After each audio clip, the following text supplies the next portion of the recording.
সংরক্ষণ আংশিক প্রত্যাহারে সন্তুষ্ট নয়, প্রতিবাদ জারি বাংলাদেশের ছাত্র সমাজের। লাগাতার আন্দোলনের জেরে কিছুটা পিছু হটেছে সরকার। বাংলাদেশের সংরক্ষণ বিরোধিতায় সুপ্রিম কোর্টের সাম্প্রতিকতম রায় অনুযায়ী মুক্তিযোদ্ধাদের পরিবারের জন্য সংরক্ষণ 30% থেকে কমানো হয়েছে 5%।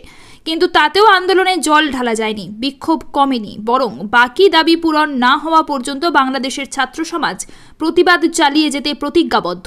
এমনই জানা যাচ্ছে বিভিন্ন আন্তর্জাতিক সংবাদ মাধ্যম সূত্রে। এই আন্দোলন দমনে যাদের গ্রেফতার করে জেলে ঢোকানো হয়েছে তাদের অবিলম্বে নিঃশর্ত মুক্তি চাই বলে দাবি ছাত্রদের।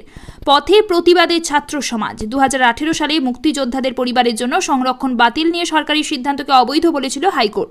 সেই রায়কে আংশিকভাবে খারিজ করা হয়েছে সুপ্রিম কোর্টে। রবিবারের রায়ে মুক্তিযোদ্ধাদের সংরক্ষণকে একেবারে তুলে দেওয়া হয়নি, তবে তার হার 30% থেকে কমিয়ে 5% করা হয়েছে। অর্থাৎ সরকারি চাকরির ক্ষেত্রে 5% বরাদ্দ থাকবে মুক্তিযোদ্ধাদের সন্তান সন্ততিদের জন্য, বাকি শ্রেণীর জন্য তা 2%। অবশিষ্ট 93% নিয়োগ হবে পুরোপুরি মেধার ভিত্তিতে। এই রায়ে আন্দোলনকারীরা সন্তুষ্ট, এমনটাই ভেবে নেওয়া হয়েছিল। রায় ঘোষণার পর সরকারের তরফে আবেদনও জানানো হয় পড়ুয়ারা প্রতিবাদে ইতি টেনে ক্লাসে এসে পড়াশোনায় মন দিক। কিন্তু পরিস্থিতি এতটা সহজ হলো না। একাধিক সংবাদ মাধ্যম সূত্র অনুযায়ী এই রায়ে মোটেই খুশি নন আন্দোলনকারীরা।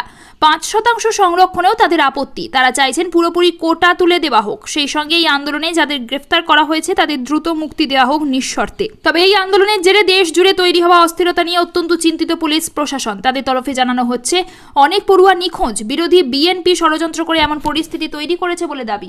উল্টোদিকে আন্দোলনকারীদের অভিযোগ পুলিশ আইন না মেনে ধরপাকড় করেছে, তাই সকলকে ছেড়ে দিতে হবে।